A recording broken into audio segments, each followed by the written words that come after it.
سیدنا و مولانا محمد وبارک وسلم وصلی علیہ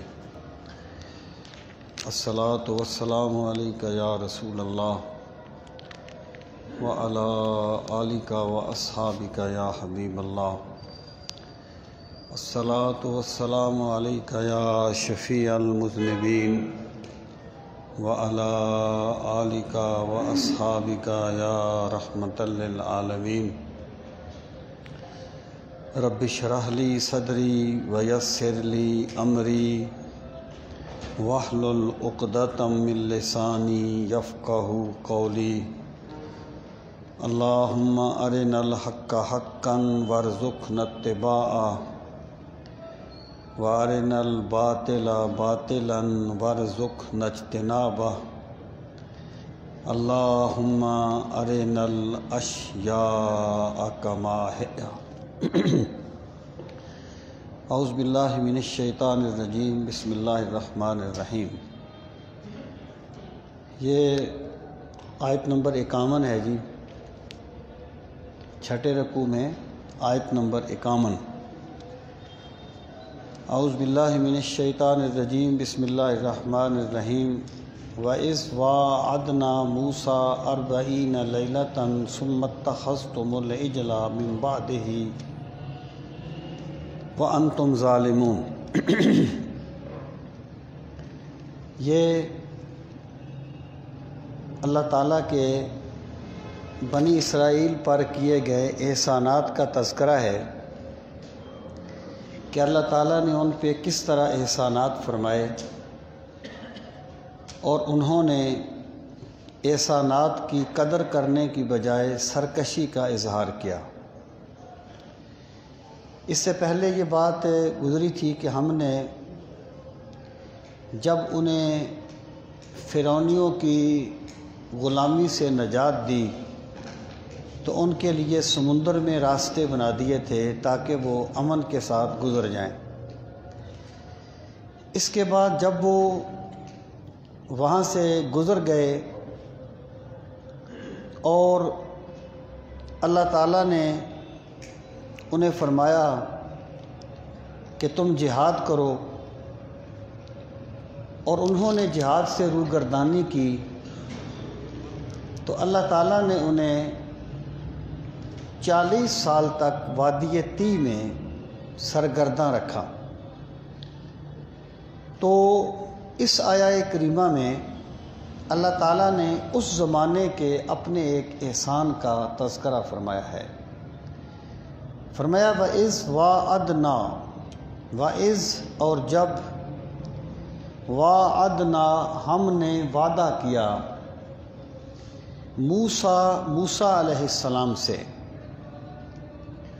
40 لیلتاً،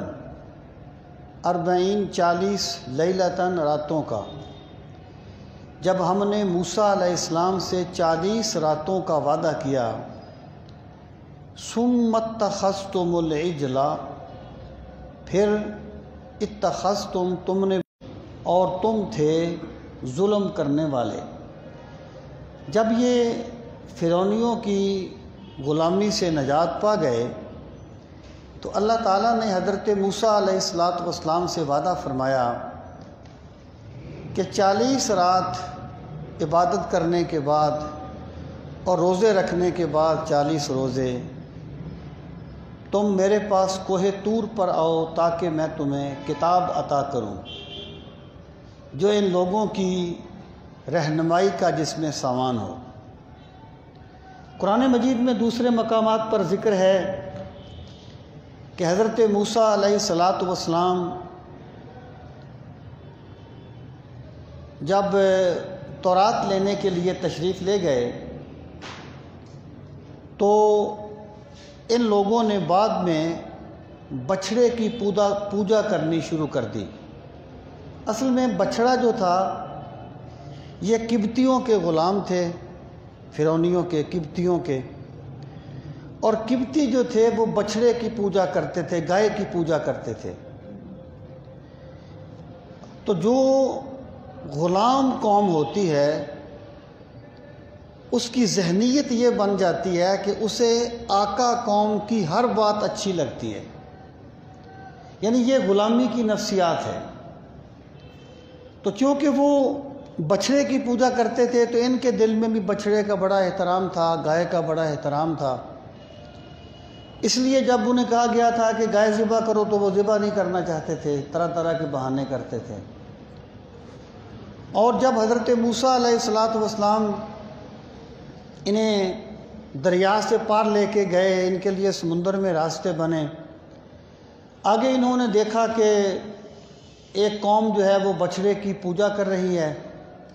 کہنے لگے یا موسیٰ اجعل لنا الہا کما لہم آلہہ، اے موسیٰ ہمارا بھی ایسا ہی خدا بنا دے جیسا ان کا خدا ہے۔ یعنی ان کے نفسیات میں بچھڑے کی محبت رچ بس گئی تھی، کیونکہ یہ ان کے آقا کا معبود تھا بچڑا، اس کی وہ پوجا کرتے تھے۔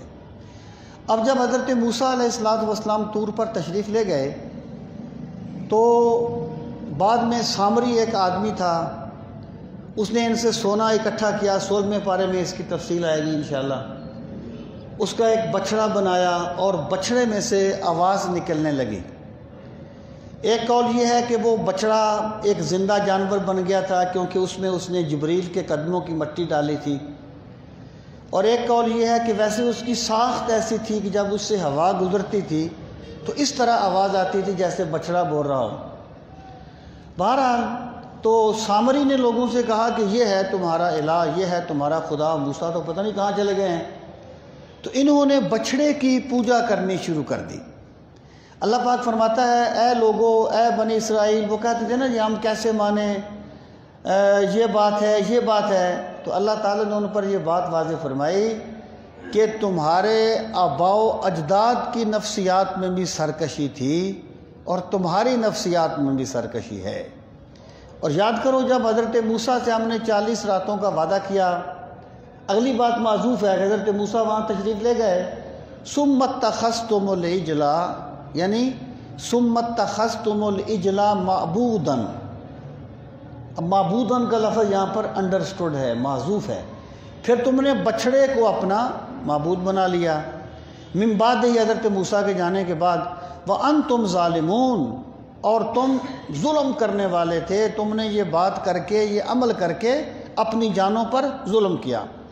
ثُمَّ عَفَوْنَا عَنْكُمْ مِنْ بَعْدِ ذَلِكَ لَعَلَّكُمْ تَشْكُرُونَ، ثم پھر عفونا ہم نے معاف کر دیا، عنکم تمہیں، من بعد ذالک اس کے بعد۔ دیکھیں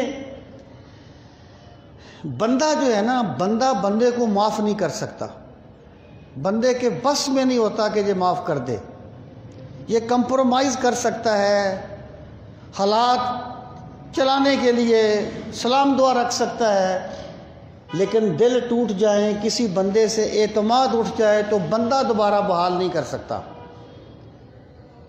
یہ میرے رب کی ذات ہے جو بندوں کو معاف کر دیتی ہے۔ جو بندہ اس صفت کو جتنا زیادہ اپناتا جائے گا کہ وہ ایک بندے کو زیادہ سے زیادہ معاف کرنے کا ملکہ اس میں آتا جائے گا، تو گویا وہ بندہ خدائی صفات کا مظہر بنتا جائے گا۔ اللہ پاک فرماتا ہے تم نے یہ کیا تھا، ثم عفونا عنکم من بعد ذالک، پھر ہم نے تمہیں معاف کر دیا تھا اس کے بعد۔ دیکھیں یہ جو شرک ہوتا ہے نا، شرک، اس کو ناقابل معافی گناہ کہا گیا ہے قرآن میں، یہ ظلم عظیم کہا گیا ہے اس کو، یہ ناقابل معافی ہے۔ اس کی وجہ یہ ہے کہ محبت کی دنیا میں بندہ سب کچھ برداشت کر لیتا ہے لیکن دوئی برداشت نہیں کرتا، دوئی برداشت نہیں کرتا بندہ۔ وہ کہتے ہیں نا، ایک بزرگ تھے وہ فرماتے تھے کہ شرک کیوں اتنا برا ہے، تو مجھے اس کی سمجھ ایک عورت کی بات سے آئی تھی۔ لوگوں نے کہا حضرت کیسے؟ آپ نے وہ فرمانے لگے کہ میں اپنے شاگردوں میں بیٹھا ہوا پڑھا رہا تھا، ایک نقاب پوش عورت آئی، کہنے لگی کہ حضرت میرا خامند دوسری شادی کرنا چاہتا ہے۔ میں نے کہا بھی شریعت میں اجازت ہے، میں منع تو نہیں کر سکتا، شریعت نے اس کی اجازت دی ہے۔ کہنے لگی حضرت شریعت اجازت نہیں دیتی، ورنہ میں اپنے چہرے سے نقاب اٹھاتی اور آپ دیکھتے کہ میں کتنی خوبصورت ہوں۔ سوال یہ نہیں ہے کہ اجازت ہے یا نہیں دوسری شادی کی، سوال یہ ہے کہ مجھے اللہ نے اتنا حسن و جمال دیا ہے کہ میرے ہوتے ہوئے میرے خامد کا کسی اور کی طرف دیکھنا میرے حسن کی توہین ہے۔ وہ فرمانے لگے تب میں یہ بات سمجھا اللہ اس بات کو پسند ہی نہیں کرتا کہ بندہ تو میرا ہو اور سجدے کسی اور کو کرتا رہے، بندہ میرا ہو جھکتا کسی اور کے آگے رہے۔ اتنا بڑا جرم کیا تو ان لوگوں نے۔ اللہ فرماتا ہے پھر بھی ہم نے تمہیں معاف کر دیا تھا، ثم عفونا عنکم من بعد ذلک۔ کس لیے معاف کیا تھا؟ لعلکم تشکرون، تاکہ تم شکر ادا کرو۔ یعنی تمہیں معاف کرنے کا مطلب یہ نہیں تھا کہ تم اور سرکش ہو جاؤ۔ اللہ تعالیٰ نہ جانے ہماری کتنی خطائیں معاف کرتا ہے،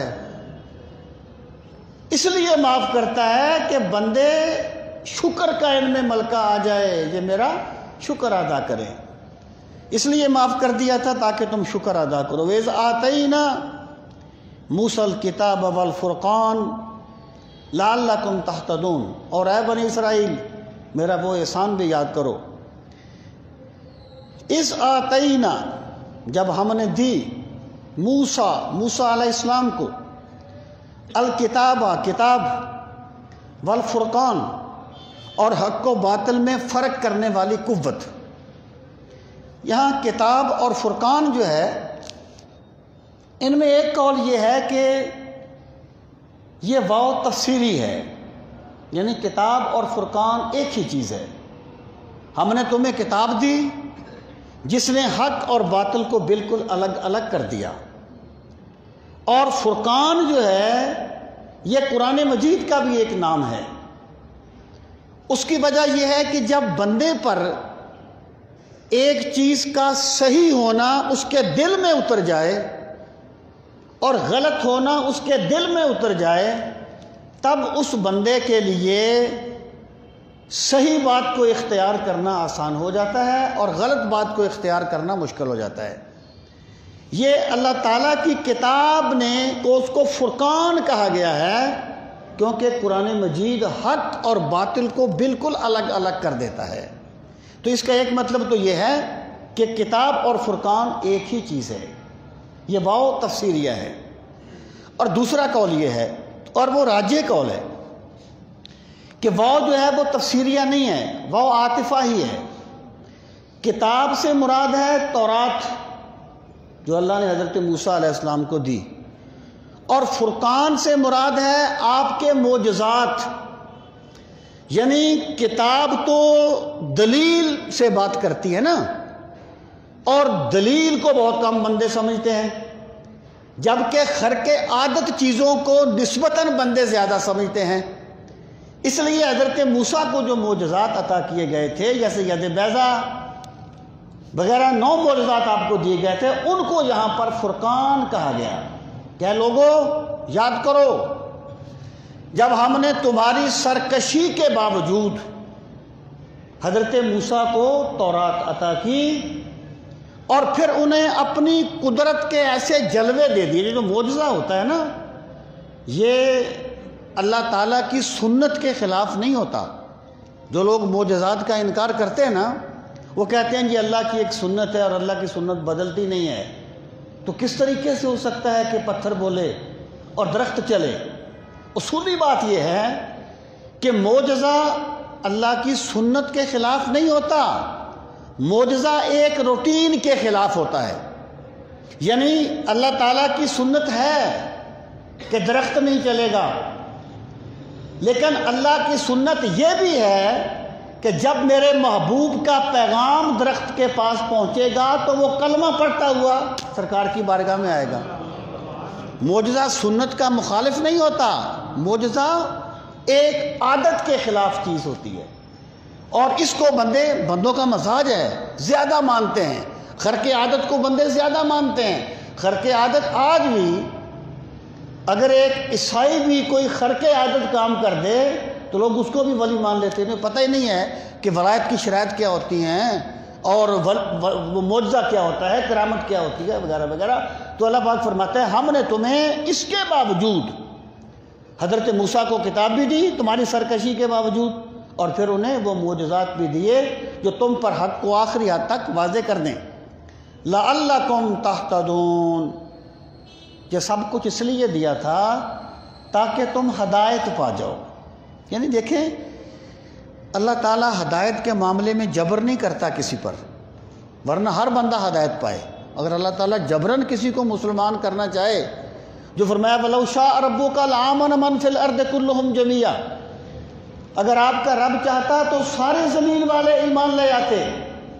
اس کا یہ مطلب نہیں ہے کہ اللہ نے ان کا ایمان چاہا نہیں ہے. یہاں شاء سے مراد ہے جبر کرنا. اگر اللہ تعالیٰ بندوں کا اختیار چھین کے انہیں مسلمان کرنا چاہتا تو کوئی بندہ بھی اللہ کی نافرمانی نہ کرتا، لیکن اللہ کو جبر میں کیے ہوئے سجدے مطلوب نہیں ہیں، اللہ کو اختیار والے سجدے مقصود ہیں. اللہ تعالیٰ بندے کی ہدایت سے خوش ہوتا ہے اور کفر سے خوش نہیں ہوتا. وَلَا يَرْضَىٰ لِعِبَادِهِ الْكُفْرَ، اللہ تعالیٰ کفر سے خوش نہیں ہوتا، لیکن اللہ تعالیٰ ہدایت ٹھونستا نہیں ہے بندے پر. اللہ نے بندے کو بصیرت دی ہے، دانش دی ہے، عقل دی ہے، تاکہ ان چیزوں سے کام لو، دلائل کو سمجھو اور میری عظمت کا اقرار کر لو. بندے کا سارا امتحان ہی اس کی بصیرت میں چھپا ہوتا ہے. یہ اس لیے دی لعلکم تہتدون، تاکہ تم ہدایت پا جاؤ. اب اللہ پاک فرماتا ہے وَإِذْ قَالَ مُوسَىٰ لِقَوْمِهِ یا قوم اِنَّكُمْ ظَلَمْتُمْ أَنفُسَكُمْ، یہ جو پہلے فرمایا تھا نا ہم نے تمہیں معاف کر دیا، یہ اس معافی کی تفصیل ہے کہ ہم نے تمہیں کیسے معاف کیا، اس کا طریقہ کیا تھا. وَإِذْ قَالَ مُوسَىٰ، اور یاد کرو جب کہا موسیٰ علیہ السلام نے، لِقَوْمِهِ واسطے اپنی قوم کے، لے کا معنی واسطے، اپنی قوم. اچھا موسیٰ کا لفظی معنی ہوتا ہے پانی سے نکالا گیا، عبرانی زبان کا لفظ ہے. لِقَوْمِهِ واسطے اپنی قوم کے، یا قوم اے میری قوم، اصل میں ہے یا قومی، اے میری قوم. انکم بے شک تم نے، ظلمتم ظلم کیا، انفسکم اپنی جانوں پر، نفس کی جمع ہے انفس. اے میری قوم تم نے اپنی جانوں پر ظلم کیا. کس طرح؟ باتخاذکم العجل، بے کا معنی ساتھ اتخاذ کا معنی بنا لینا، قوم کا معنی تمہارا العجل بچڑا. جہاں بھی معبود کا لفظ معذوف ہے، باتخاذکم العجل معبودا، کہ تم نے بچڑے کو معبود بنا کے اپنی جانوں پر ظلم کیا ہے. بندہ جب بھی گناہ کرتا ہے اپنی جان پہ ظلم کر رہا ہوتا ہے. گناہ کر کے وہ اللہ کا کچھ نہیں بگاڑتا، دین کا کچھ نہیں بگاڑتا. ہر گناہ گار اپنی جان پہ ظلم کر رہا ہوتا ہے. لیکن بندے کی کمزوری یہ ہے اسے دوسروں کی ذات میں وہ عیب بھی نظر آ جاتے ہیں جو ہوتے نہیں ہیں ان میں، لیکن اسے اپنی ذات کے بڑے بڑے عیب نظر نہیں آتے. جس بندے کو اللہ اپنی غلطیاں دیکھنے والی آنکھ دے دے نا، اسے مبارک ہو، اللہ نے اسے بینا کر دیا ہے، اللہ نے اسے ایمان کی دولت دے دی ہے. تو فرمایا باتخاذکم العجل، تم نے بچڑے کو معبود بنا کے اپنی جانوں پر ظلم کیا. اب کیا ہے؟ فتوبوا الی بارئکم، پس توبو تم توبہ کرو، الی طرف، بارئکم اپنے پروردگار کے، اپنے بنانے والے کے. باری جیسے یہ لفظ ہم اردو میں بھی استعمال کرتے ہیں، باری تعالیٰ، باری بنانے والا. اپنے خالق کی بارگاہ میں توبہ کرو. کیسے توبہ کرو؟ فَاقْتُلُوا أَنفُسَكُمْ، فَاقْتُلُوا پس تم قتل کرو، انفسکم اپنے آپ کو.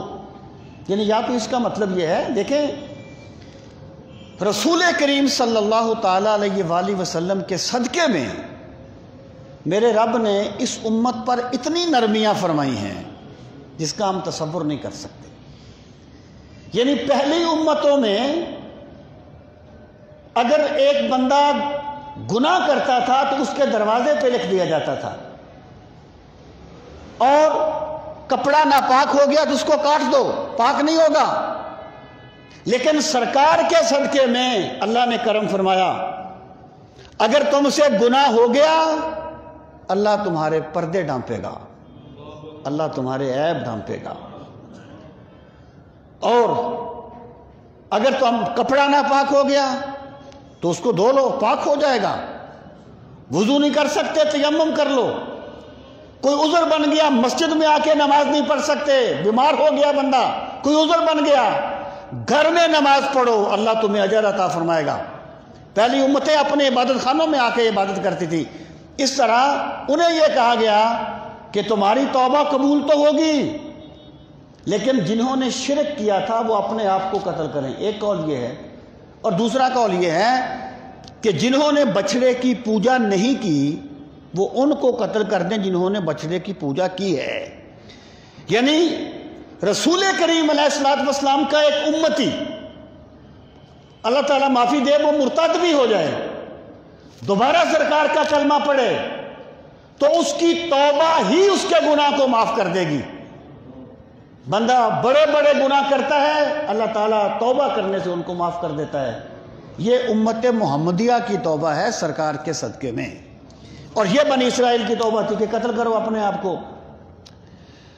ان دباریکم فتاب علیکم، پس وہ تمہاری توبہ کو قبول فرمائے گا۔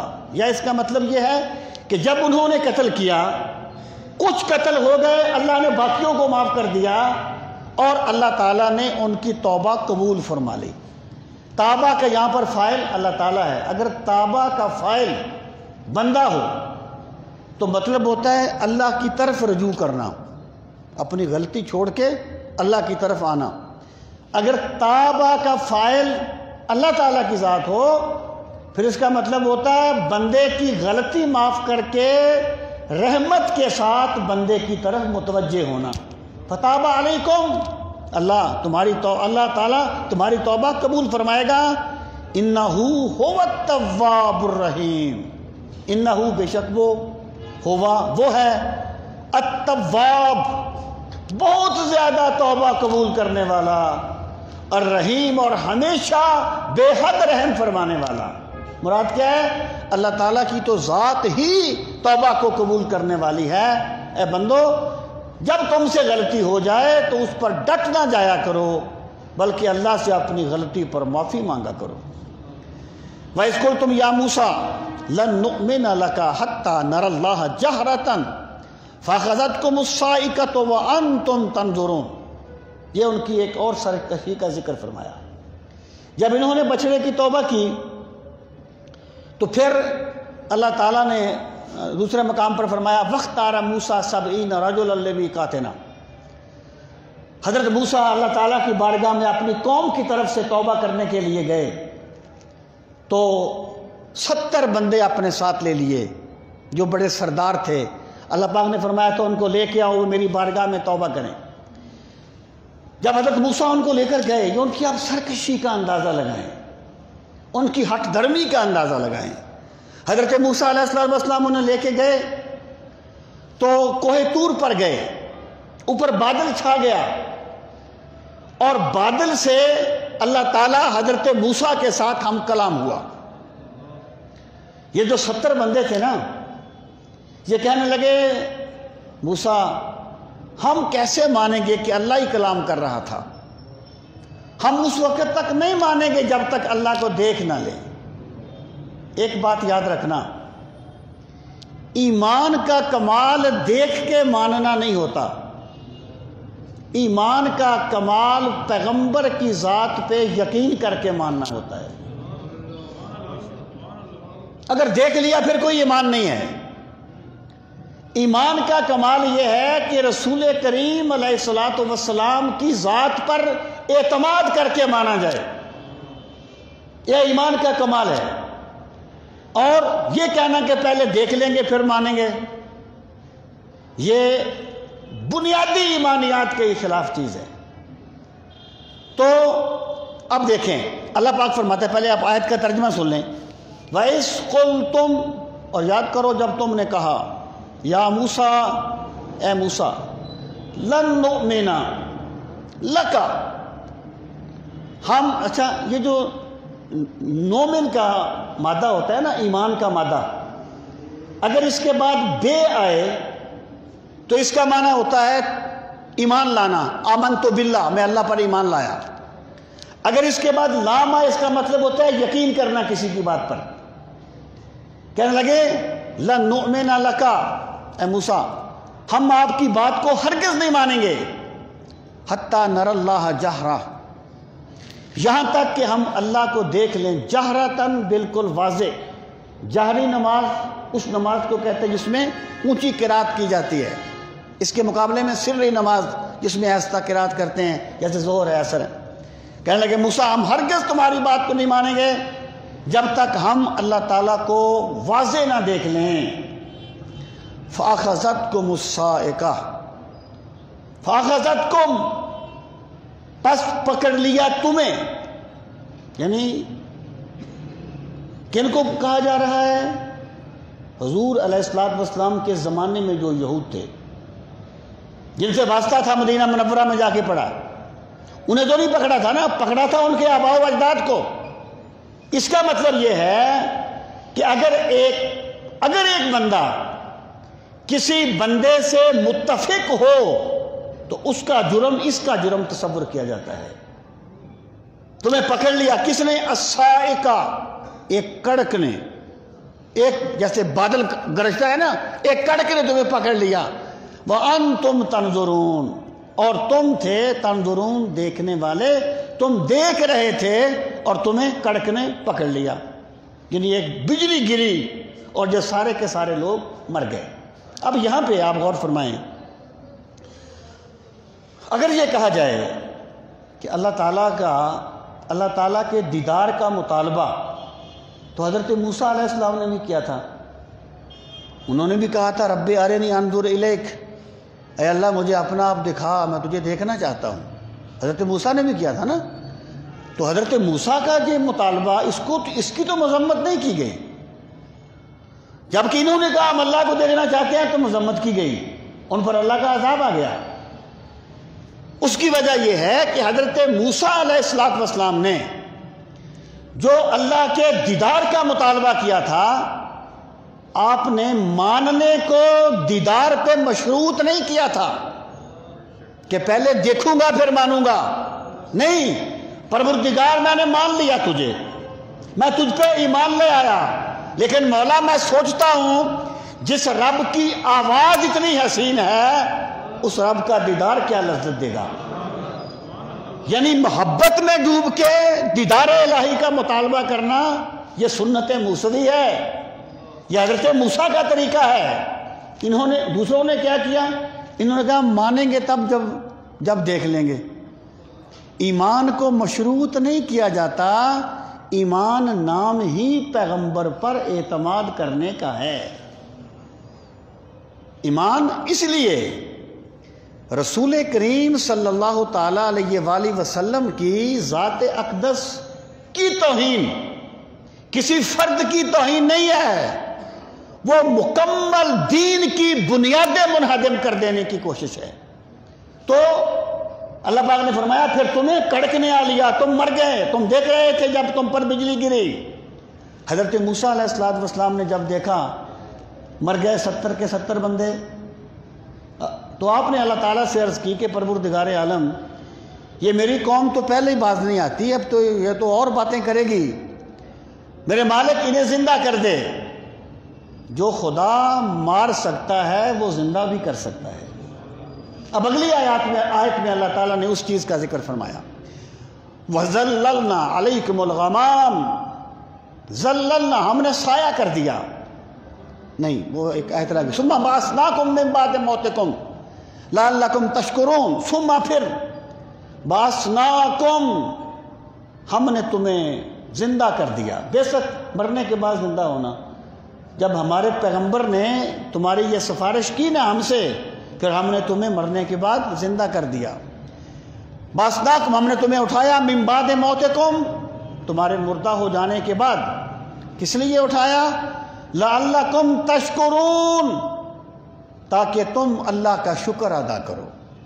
یعنی اللہ تعالیٰ بندے پہ جو بھی انعام کرتا ہے، انعام کا تقاضا یہ ہے کہ بندہ اللہ کا شکر ادا کرے کہ کتنا کریم رب ہے میرا جس نے مجھے آنکھیں دی ہیں، کتنا کریم رب ہے میرا جس نے مجھے بولنے کی طاقت دی ہے، چلنے کی طاقت دی ہے۔ بندہ تو اللہ کی نعمتوں کا شمار نہیں کر سکتا، لیکن بندے کا پرابلم یہ ہے کہ یہ اللہ کی نعمتوں کو اللہ کے خلاف بغاوت کا ذریعہ بنا لیتا ہے، اور یہی بنی اسرائیل کا رویہ تھا۔ اللہ پاک فرماتے ہیں ہم نے تمہیں زندہ کر دیا لعلکم تشکرون، تاکہ تم شکر ادا کرو۔ اب پھر ایک اور واقعہ کا ذکر فرمایا۔ یہ وادی تیہ میں 40 سال تک سرگرداں رہے، اور یہ جو بنی اسرائیل تھے جب یہ نکلے ہیں تو 8 لاکھ تھے، 8 لاکھ ان کی تعداد تھی جب یہ مصر سے نکلے ہیں فرعون کے پاس سے آزاد ہو کر۔ اور تیہ کی جو وادی ہے،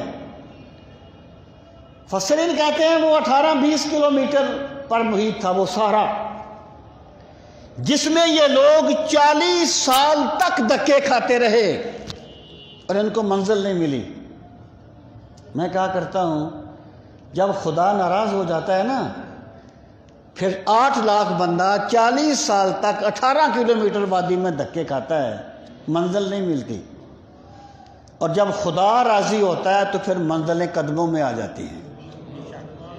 اب جب یہ وہاں پہنچے، وادی تیہ میں پھر رہے تھے تو کھانے پینے کا بندوبست نہیں تھا، جیسے بھی تھے آخر حضرت موسیٰ علیہ السلام کے ساتھ چلنے والے تو تھے نا۔ اب اللہ پاک فرماتا ہے وَذَلَّلْنَا، اور ہم نے سایہ کر دیا، علیکم تم پر، الغمامہ، بادلوں کا۔ ویسے غمہ ہوتا ہے چھا جانا، بادل سر پہ چھا جاتا ہے نا، سایہ سا ہو جاتا ہے، اس کو غمام کہا جاتا ہے۔ وہ بالکل غمام اس بادل کو کہتے ہیں جو اتنا گھنا ہوتا ہے کہ جس سے بندے پر ایک سایہ سا ہو جاتا ہے، اور یعنی ایک تاریکی سی ہو جاتی ہے۔ اور ہم نے تم پر بادلوں کا سایہ کر دیا۔ وَأَنزَلْنَا عَلَيْكُمُ الْمَنَّ وَالسَّلْوَىٰ، اور ہم نے اتارا تم پر من و سلوہ۔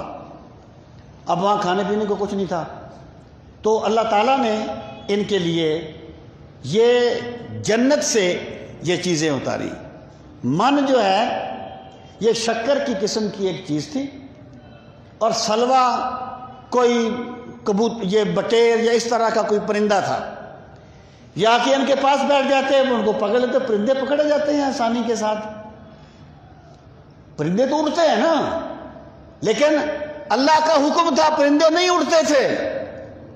حضرت موسیٰ نے یہ کہا تھا اللہ کی نعمتیں کھاؤ، لیکن تم نے بچا کے کچھ نہیں رکھنا، جس خدا نے صبح دیا ہے وہ شام کو بھی دے گا۔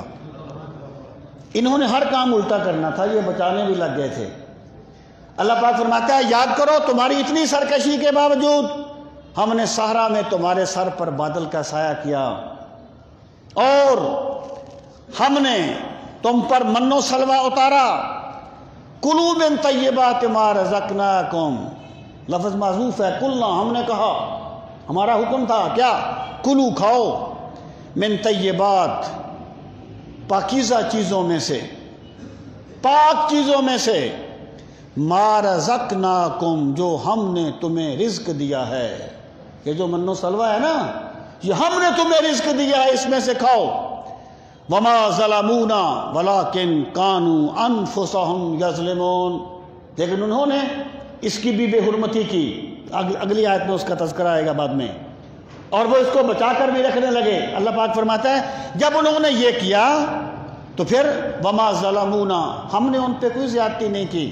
اگر یہ نعمتیں بند ہو گئیں تو یہ ہماری زیادتی نہیں تھی، ولیکن کانوا انفسہم یظلمون، لیکن وہ تھے انفسہم اپنی جانوں پر، یظلمون ظلم کرنے والے، وہ جب بھی اللہ تعالیٰ کے کسی حکم کا مذاق اڑاتے تھے تو دراصل اپنی جان پہ ظلم کرتے تھے۔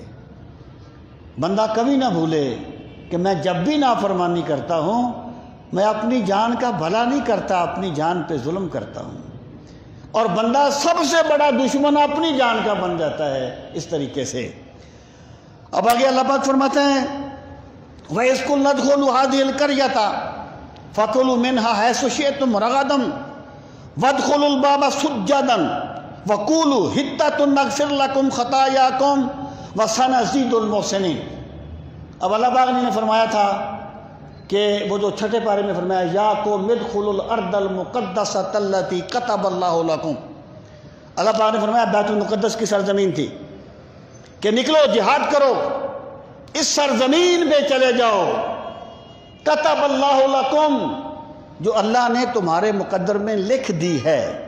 یہ یہاں پر میں ایک چیز کی وضاحت کر دوں، آج کل یہ بات اصل میں تو جب سیاست کوئی رنگ بدلتی ہے نا پھر اس کا بہت نقصان ہوتا ہے، یعنی جب سیاست مذہب کا لبادہ اوڑھ لینا پھر اس کا بہت نقصان ہوتا ہے۔ تو ہمیں ان کے سیاسی معاملات سے غرض نہیں ہے، میں صرف یہ کہنا چاہتا ہوں کہ جو JUI کے ایک سابقہ ان کے بڑے مستند قسم کے رکن تھے شیرانی صاحب، ان کا نام میں بھول رہا ہوں پورا، محمد خان شیرانی صاحب، انہوں نے یہ کہا، اب مسئلہ چل رہا ہے نا کہ اسرائیل کو تسلیم کر لیا جائے، تو انہوں نے کہا کہ یہ تو وہ زمین ہے جو اللہ نے یہود کے لیے الاٹ کر دی ہے، کتب اللہ لکم، اللہ نے تمہارے لیے الاٹ کر دی ہے، تو جب اللہ نے الاٹ کر دیا تو پھر ہم اسرائیل کو کیوں تسلیم نہ کریں؟ میرے بھائی بات یہ ہے کہ اسرائیل جو ہے نا اس کا معاملہ کسی ملک کا معاملہ نہیں ہے، اسرائیل ایک سازش ہے ملت اسلامیہ کے خلاف، اور میں صرف اس بات کا جواب دینا چاہتا ہوں، کبھی انشاءاللہ اس پر میں گفتگو کروں گا کہ مسئلہ فلسطین ہے کیا، صرف میں یہ عرض کرنا چاہتا ہوں کہ کتب اللہ لکم کا یہ مطلب نہیں ہے کہ اللہ نے یہ زمین قیامت تک کے لیے تمہیں لکھ دی ہے، ورنہ مجھے بتایا جائے جب حضرت عمر کے دور میں بیت المقدس فتح ہوا تھا نا، حضرت عمر کو نہیں پتا تھا یہ زمین تو یہودیوں کے لیے لکھی ہوئی ہے، میں کیوں اس پہ قبضہ کر رہا ہوں؟ بھائی کتب اللہ لکم کا تعلق اس وقت کے ساتھ تھا جب حضرت موسیٰ نے فرمایا داخل ہو جاؤ تمہیں اللہ فتح عطا کرے گا، اس کا یہ مطلب قطع نہیں ہے کہ وہ سرزمین جو ہے وہ یہود کے لیے الاٹ کر دی گئی ہے، استغفر اللہ، یہ دراصل کسی اور مقاصد کے لیے خام خواہ قرآن کریم کا سہارا لیا جاتا ہے، دراصل اس کے ساتھ کوئی تعلق نہیں ہے۔ اسرائیل وہ پہلے کہا کرتے تھے، معاف کرنا الفاظ سخت ہیں، کہ یہ امریکہ کا ناجائز بچہ ہے، اور اس میں کوئی شک نہیں ہے، یہ اسلام دشمن قوتوں کا ایک شاخسانہ ہے، اور اسرائیل کو تسلیم کرنا جو ہے اس کا سوال ہی پیدا نہیں ہوتا اس ملک کے لیے جس کی بنیاد لا الہ الا اللہ محمد رسول اللہ ہے۔ تو اللہ پاک فرماتا ہے وَإِذْ قُلْنَا ادْخُلُوا هَٰذِهِ الْقَرْيَةَ، اور یاد کرو جب ہم نے کہا ادخلوا داخل ہو جاؤ هَٰذِهِ الْقَرْيَةَ اس بستی میں، فَكُلُوا مِنْهَا حَيْثُ شِئْتُمْ، فَكُلُوا پس تم کھاؤ، منہا اس سے، حیث شئتم جیسے تم چاہو، یعنی رغدن بلا روک ٹوک، یعنی اس بستی میں داخل ہو جاؤ اللہ تمہیں فتح دے گا، جیسے آپ کہتے ہیں نا ابھی کھا پی عیش کر، تو جو مرضی چاہو کھاؤ پیو، تمہیں ہر چیز کی کوئی رکاوٹ نہیں ہوگی، یعنی شریعت کی حلت و حرمت الگ چیز ہے، یہاں پر یہ ہے کہ کوئی بندوں کی طرف سے رکاوٹ ہو، کوئی رکاوٹ نہیں ہوگی۔ اور پھر کہا وَادْخُلُوا الْبَابَ سُجَّدًا، اور جب اس بستی کو فتح کر کے داخل ہونا نا اس بستی میں، تو عاجزی کرتے ہوئے جھکتے ہوئے داخل ہونا، یہاں سجدہ کا معنی سجدہ کرنا نہیں ہے، سجدہ کا معنی ہے عاجزی کرنا اور جھکنا۔ تو ابن جریر کہتے ہیں نا اذا بلغ الفطام لنا صبی، تخر لہ الجبابر ساجدین، کہ جب ہمارا بچہ دودھ چھڑانے کی عمر کو پہنچتا ہے تو بڑے بڑے جابر جھکتے ہوئے اس کے پاس آ جاتے ہیں۔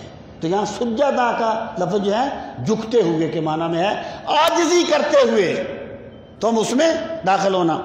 وَقُولُوا، اور کہنا، حِطَّةٌ، معاف کر دے ہمیں، یعنی فتح تمہیں مل جائے نا، تکبر نہ کرنا، عاجزی کرتے ہوئے جانا۔ رسول کریم علیہ السلام جب فاتح مکہ کی حیثیت سے مکہ میں داخل ہو رہے تھے نا، تو سر مبارک اتنا جھکا ہوا تھا کہ بار بار اونٹنی کی کوہان سے ٹکرا رہا تھا۔ یہ پیغمبرانہ شان ہے کہ فتح ملے تو جھک جاؤ، اور اللہ پاک نے فرمایا جھکتے ہوئے جانا، اور تمہاری زبان پہ کوئی بڑا بول نہ آ جائے۔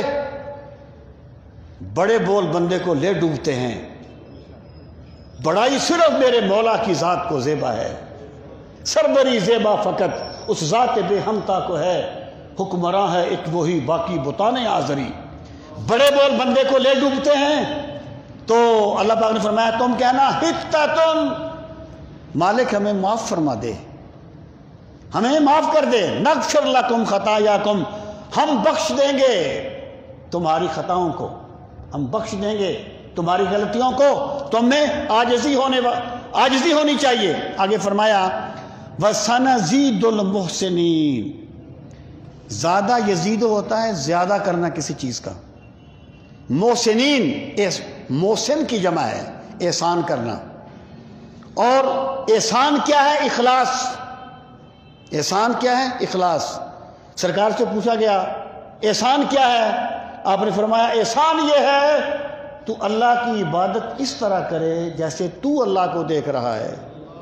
اگر یہ نہ ہو تو کم از کم یہ سوچ لے کہ خدا مجھے دیکھ رہا ہے۔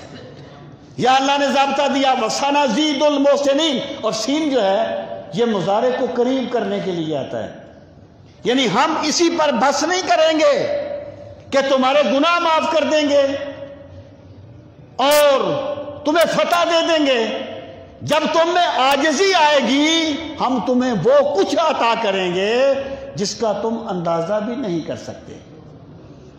یہ جو یہاں پر وَسَنَزِيدُ الْمُحْسِنِينَ ہے، یہ اللہ تعالیٰ کی ان عطاؤں کا ذکر ہے جن کا بندہ تصور بھی نہیں کر سکتا۔ اب اللہ پاک نے ان کو یہ فرمایا تھا، اب انہوں نے کیا کہ انہوں نے ہر کام الٹا کرنا تھا۔ فَبَدَّلَ، پس بدل دیا، الَّذِينَ، جن لوگوں نے ظلموا، ظلم کیا، یعنی مراد کون ہے؟ بنی اسرائیل، وہ جو لوگ تھے، قولاً، بات کو، غیر الذی، غیرہ جیسا کہ الذی جو کہ، غیرہ علاوہ، الذی جو کہ قیلا کہا گیا، لہم ان سے، یعنی انہوں نے جیسے کہا گیا تھا نا اس کو بدل دیا۔ انہیں کہا تھا جھکتے ہوئے داخل ہونا، اس میں ایک انسانیت ہے، ایک وقار ہے۔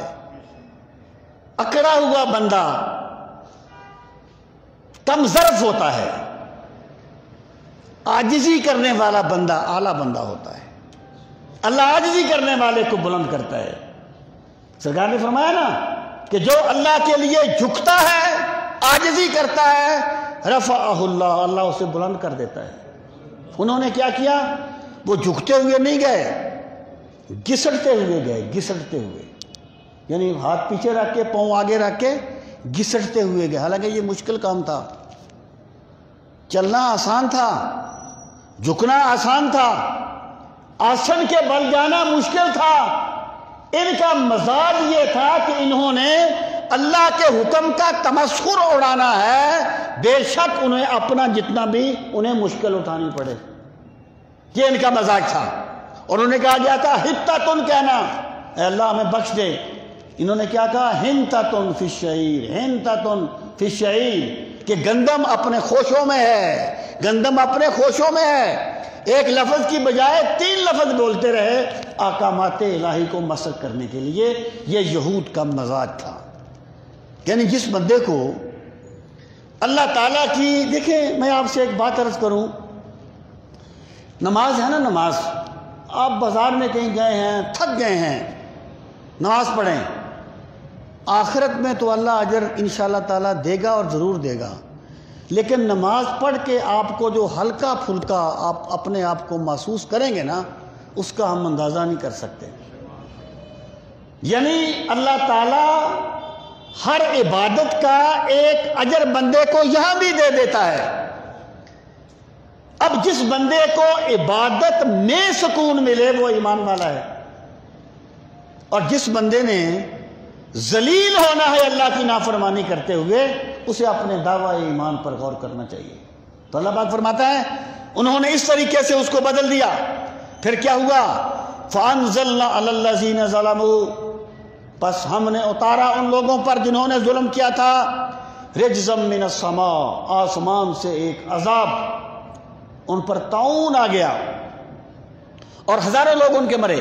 بما کانوا یفسقون، طاعون کس لیے آیا تھا؟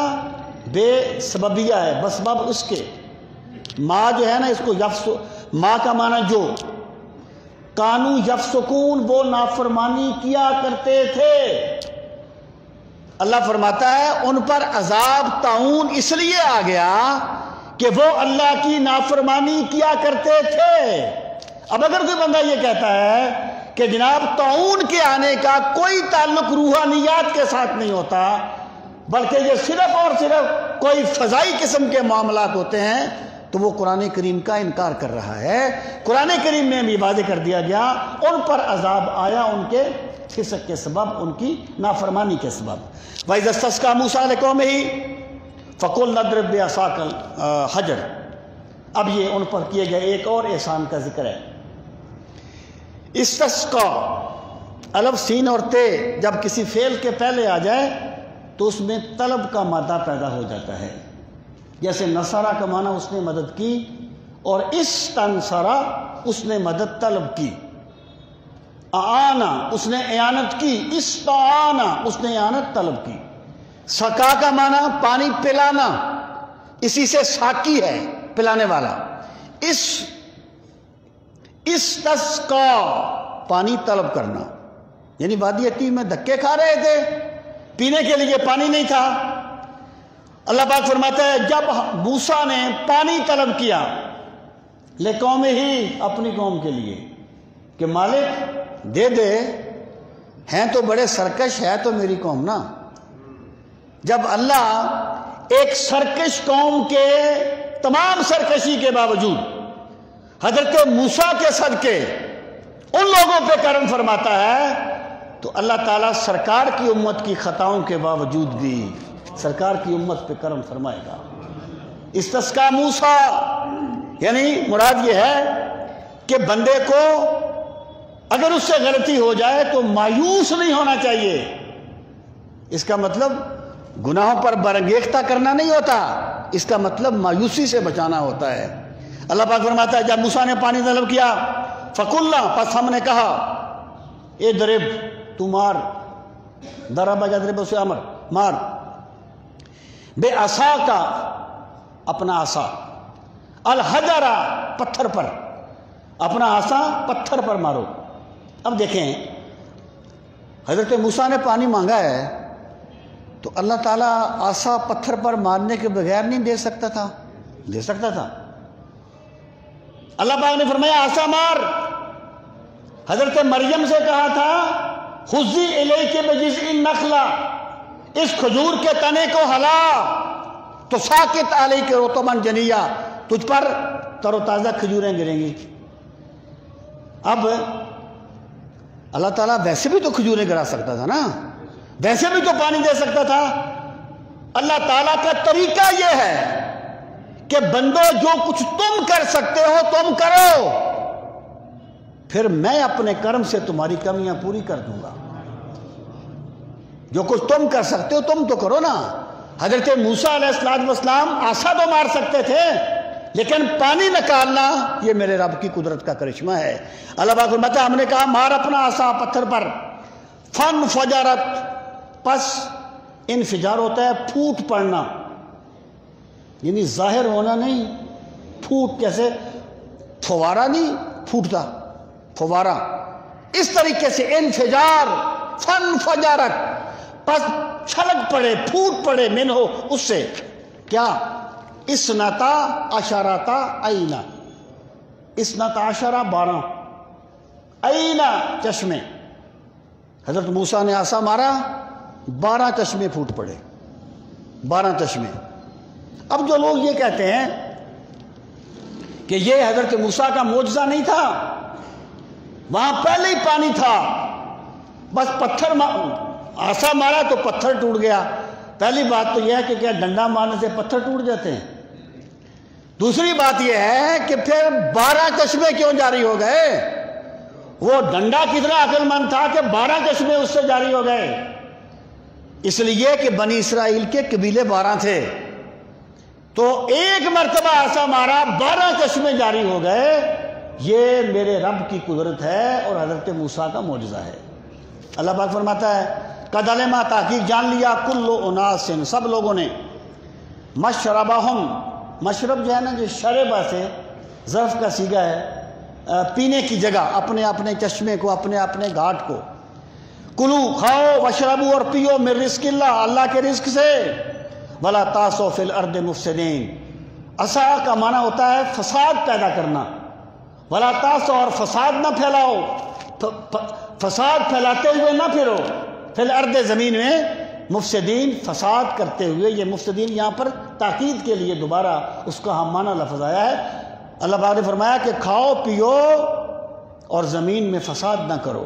یہ گویا اللہ تعالیٰ ہر بندے سے کہتا ہے میری نعمتوں کو کھاؤ، میری دی ہوئی روزی استعمال کرو، لیکن تم میں اللہ کا شکر آنا چاہیے، تم میری مخلوق میں فساد نہ کرتے پھرا کرو. وَإِذْ قُلْتُمْ يَا مُوسَىٰ لَن نَّصْبِرَ عَلَىٰ طَعَامٍ وَاحِدٍ، اور یاد کرو اِذْ قُلْتُمْ، جب تم نے کہا، یا موسیٰ، اے موسیٰ، لن نصبر، ہم ہرگز صبر نہیں کر سکتے، علی طعام واحد، ایک کھانے پر. یعنی وہ جو من و سلوہ تھا. ایک بندہ کہہ سکتا ہے کہ بھی ایک کھانے سے تو بندہ اکتا ہی جاتا ہے نا جی. ایک کھانا تو آپ جتنا بھی اعلیٰ کھانا ہو، بندے کے مزاج میں تجدد ہے، یہ یعنی بدلنا چاہتا ہے چیز کو، تو ایک کھانے سے تو بندہ اکتا جاتا ہے. تو یہ بار بار من و سلوہ کھاتے تھے تو ظاہر ہے اکتا گئے. تو اس میں کون سی ایسی بات تھی؟ بات یہ تھی کہ جس ایک کھانے سے بندہ اکتاتا ہے وہ دنیا کے کھانے ہیں، وہ جنت کے کھانے نہیں ہیں. جنت کے کھانوں سے بندہ کبھی نہیں اکتاتا. جیسے یہاں پر دودھ ہے، اس کا ایک تعلق ہے، یعنی عالم بالا سے ایک تعلق ہے. یا گندم ہے، روٹی بندہ ہر روز کھاتا ہے، سالن تبدیل کرنا چاہتا ہے. تو یہ جو انہوں نے بات کہی تھی کہ ہم صبر نہیں کر سکتے، اس کی بنیاد ان کی مجبوری نہیں، ان کی سرکشی تھی. کیونکہ طبیعت میں وہ اکتاہٹ پیدا نہیں ہوتی تھی جو دوسرے کھانوں سے ہوتی ہے، کیونکہ من و سلوہ اللہ تعالیٰ اتارتا تھا اور گویا وہ جنت کے کھانوں میں سے تھا. انہوں نے کہا ہم نہیں صبر کر سکتے. فَادْعُ لَنَا رَبَّكَ، دعا مانگیے اپنے رب سے. تم سرکشی کا انداز دیکھو، یہ نہیں کہتے کہ اللہ سے دعا مانگو، ہمارے رب سے دعا مانگتے ہیں. کہتے ہیں موسیٰ اپنے رب سے دعا مانگو. کیا یخرج لنا، وہ نکالے ہمارے لیے، مما تنبت الارض، مما اس سے جو تنبت اگاتی ہے، الارض زمین، جو زمین سے اگتا ہے. کیا؟ من بقلہا، سبزیاں، بقال سبزی فروش کو کہتے ہیں. وقصائہا، کھیرے، وفومہا، یہ لہسن، وعدسہا، مسور، وبصلہا، اور پیاز. انہوں نے کہا ہم یہ جنتی کھانے نہیں کھا سکتے، ہمارے لیے وہ چیزیں نکالو جو زمین سے اگتی ہیں، جس میں یہ سبزیاں ہوں. یہ قال، حضرت موسیٰ نے فرمایا اتستبدلون، پھر وہی بدلا سے استبدلا، تبدیلی طلب کرنا. اتستبدلون، کیا تم تبدیلی چاہتے ہو الذی، اس چیز کی، ہوا ادنا، جو کہ گھٹیا ہے، ما سألتم، جو تم نے مانگا، ہوا ادنا بالذی ہوا خیر، یعنی جو گھٹیا ہے اس سے ہوا خیر، جو کہ بہت بہتر ہے. تم بہتر چیز کو چھوڑ کے تمہیں اللہ بغیر یعنی کسی مشقت کے من و سلوہ دے رہا ہے، جنتی کھانے دے رہا ہے. اور تم یہ چاہتے ہو کہ ہم مشقت اٹھائیں اور وہ چیزیں کھائیں جو ان سے کم درجے کی ہیں، اس طریقے سے اعلیٰ نہیں ہیں. اہبطوا مصرا، پھر چھوڑو، نکل جاؤ، اتر جاؤ شہر میں۔ مصر سے مراد ملک مصر نہیں ہے، اس پر یہ تنوین نہیں آ سکتی، وہ نام ہے، علم ہے۔ شہر میں جو بھی وہاں پر آبادی تھی وہاں چلے جاؤ۔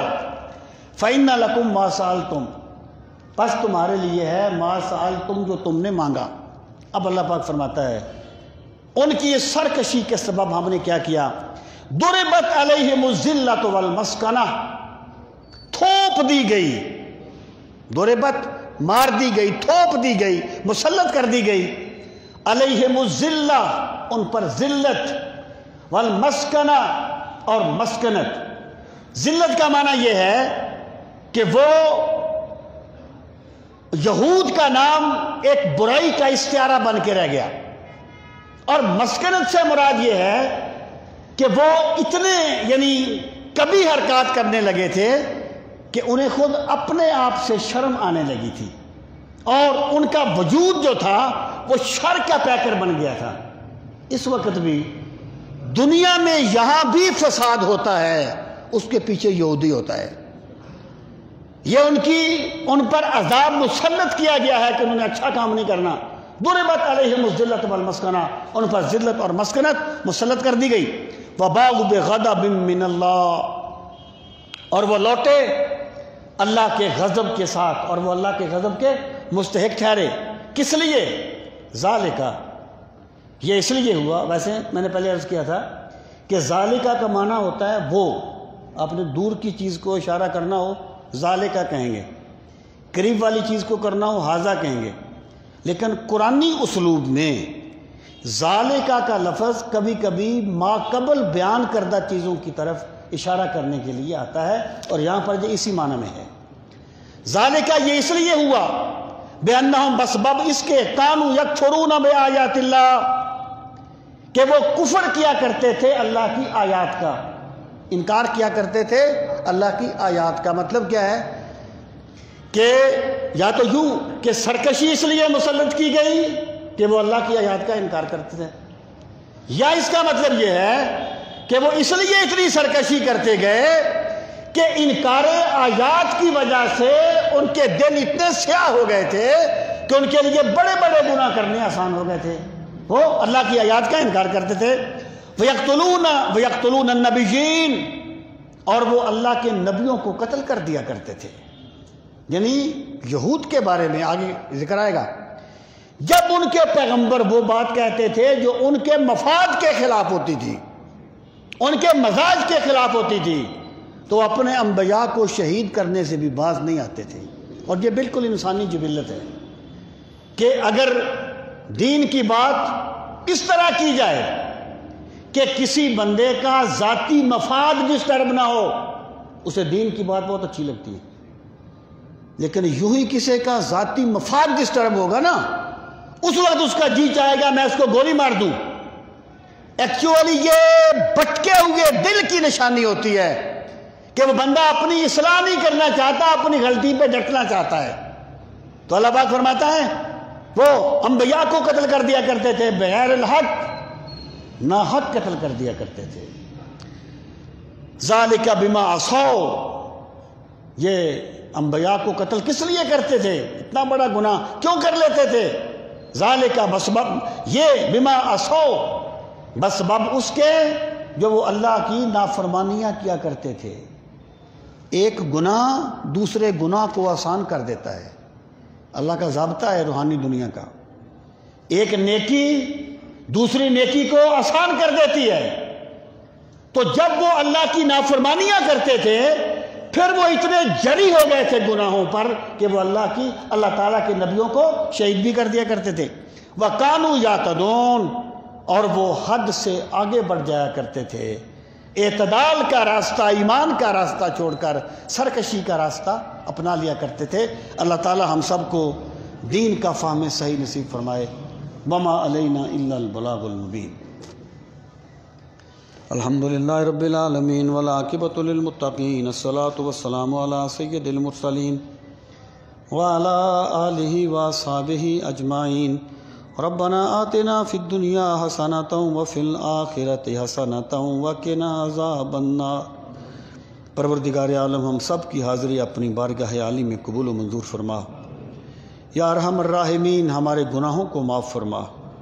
میرے مالک اپنی بے پناہ رحمتوں کا واسطہ ہمیں اپنی بندگی کا ذوق نصیب فرما، اپنی یاد کی لذتیں نصیب فرما، اپنے ذکر کی حلاوتیں نصیب فرما۔ میرے مالک اپنی بے پناہ رحمتوں کا واسطہ ہمیں قرآن کریم کی تلاوت کا ذوق نصیب فرما، قرآن مجید کو سمجھنے کے لیے ہمیں شرح صدر کی نعمت سے نواز۔ پروردگار عالم زندگی کے قدم قدم پر ہمیں قرآن کو اپنا امام بنانے کی توفیق نصیب فرما، قرآن کریم کو رہبر و رہنما بنانے کی توفیق نصیب فرما۔ یا اکرم الاکرمین اپنی بے پناہ رحمتوں کا واسطہ تمام زمینی و آسمانی آفات سے محفوظ فرما۔ میرے مالک جو بیمار ہیں انہیں صحت کلی نصیب فرما، جو دنیا سے چلے گئے ان کے درجات کو بلند فرما۔ یا ارحم الراحمین جو تیرے بندے تیری پاک کتاب کی محبت میں وقت دیتے ہیں ان کی حاضری کو شرف و قبولیت عطا فرما۔ میرے مالک سب کے رزق میں برکتیں عطا فرما۔